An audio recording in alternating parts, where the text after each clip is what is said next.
So, imagine the pub quiz from hell. There is a section on Shakespeare, and of course we all think we know a lot about him and his plays. Getting the titles right, that's the easy part. The Comedy of Errors, Much Ado About Nothing, As You Like It, A Midsummer Night's Dream, now they form part of our literary DNA.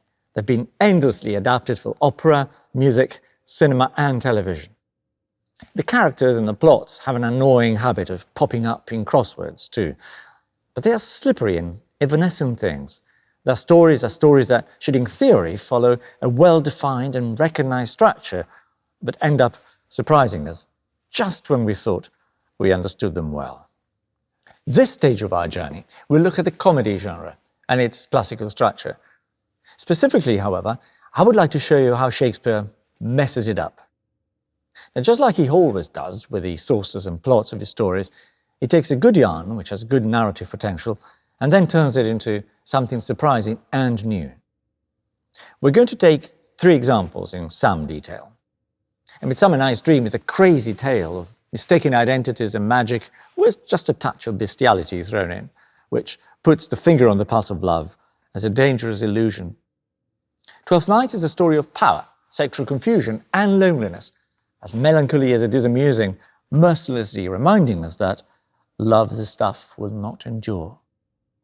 And then finally, The Tempest, Shakespeare's last full play before he went back to Stratford to enjoy a quieter life and the nice income his plays had given him.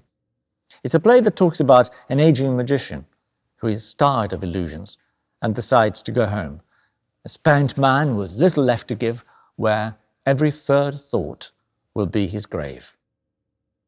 Now, put in these terms, these hardly sound like belly-achingly funny tales, do they? Oh well, just hear me out here.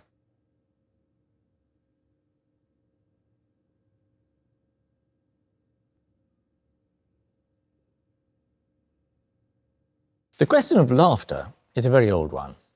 Yet Aristotle, the 4th century BC philosopher who theorized about this very topic, would not find many similarities between his notion of a comedy and that of a modern sitcom, whose success is measured in terms of the number of laughs it gets.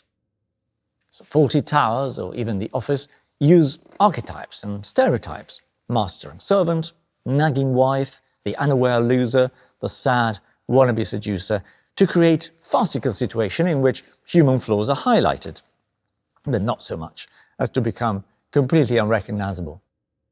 And so we, the audience, partly identify with those situations, but are made to feel as if we are a little bit above them. Our laughter is liberating, as we smugly believe we couldn't possibly be anything like David Brent or Manuel, or not too much anyway. And Shakespeare's comedies show these elements too, although, as we will see, there is much, much more at stake. But they almost inevitably share one thing, and that is a happy ending, or happy enough. But for Aristotle, comedy is, in a nutshell, a story that ends well. In that respect, fairy tales are comedic in structure. The initial order of the world we are presented with is disrupted until we almost lose all hope.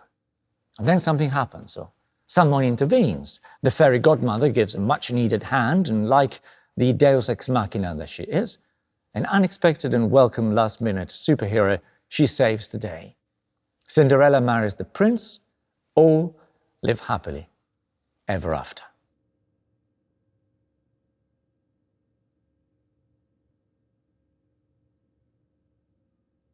Talking of stories, Oscar Wilde reminds us that the good end happily and the bad unhappily. This is what fiction means. A cynical view of life, perhaps, and not quite how life turns out, as we all know. But Shakespeare is interested in life, and life is a messy business. Contradictory, morally ambiguous, untidy, which is why Aristotle's definition is not quite enough for him. His comedies are tales which show a journey from order to disorder to a new order. We laugh along the way too, but life is a blood sport, and there are victims along the way.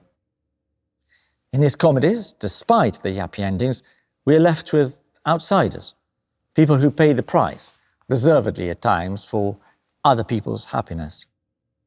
At the end of Twelfth Night, Malvolio swears he will be revenged. Antonio and Aguchic are broken-hearted. Another Antonio is left alone at the end of Shakespeare's bitterest comedy, The Merchants of Venice. Shylock the Jew is annihilated. And so we need to move away from stereotypes and archetypes, those very useful building blocks of convention which make up most of our stories. Now, these are not cartoon characters, after all, but fully believable human beings. We might laugh at them, but we do so at our own expense. Now think of Shylock the Jew. His desperate outburst in the face of endless mockery and violence at the hands of the Christians completely defies comedic expectations. I am a Jew. Had not a Jew eyes? Had not a Jew hands, organs, dimensions, senses, affections, passions? Fed with the same food, hurt with the same weapons, subject to the same diseases, healed by the same means, warmed and cooled by the same winter and summer as a Christian is? If you prick us, do we not bleed? If you tickle us, do we not laugh? If you poison us, do we not die? And if you wrong us, do we not revenge? If we are like you and the rest, we will resemble you in that. This is one of Shakespeare's most hard-hitting speeches, one which deals with the pain caused by discrimination and racial hatred. And yet it sits in the middle of a comedy, not what you would expect. But then, Shakespeare enjoys surprising us and showing life as a messy affair. He was a man of the Renaissance, remember? He was starting to doubt things. The medieval certainties that made the world so much easier to understand are giving way to creative doubts. So Shakespeare is someone who reflects and revels in the new questions of his age, as Hamlet shows so clearly. And comedies try to square the circle between our recognition of chaos and our need for order. Remember that picture by Leonardo da Vinci? The Vitruvian Man, a man caught between a circle and a square, literally trying to square the circle, attempting the impossible.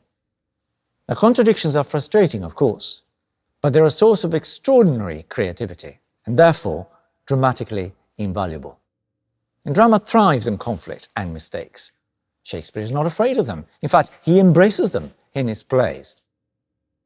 Shakespeare's earliest comedy, The Comedy of Errors, prepares us for what is to come. All the key ingredients are there: families, the sea, separation, journeys, and the coming together again. Two pairs of twins, separated at birth, desperate to be reunited. I to the world am like a drop of water that in the ocean seeks another drop, who falling there to find his fellow falls, unseen, inquisitive, confounds himself. So I, to find a mother and a brother, in quest of them, unhappy, lose myself. There are some key words in that speech which tell us a lot about Shakespeare's attitude to his writing and also to his audience. Unseen and inquisitive is what I'm asking you to be, without fearing to confound yourself.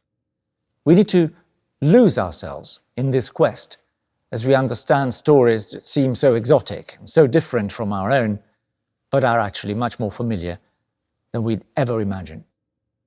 And so, making sense of our world, looking for order, for a sense of an ending, is what we all strive to do. And comedies help us do just that. You see, confusion is a necessary price to pay. But how do we make sense of our confounding world?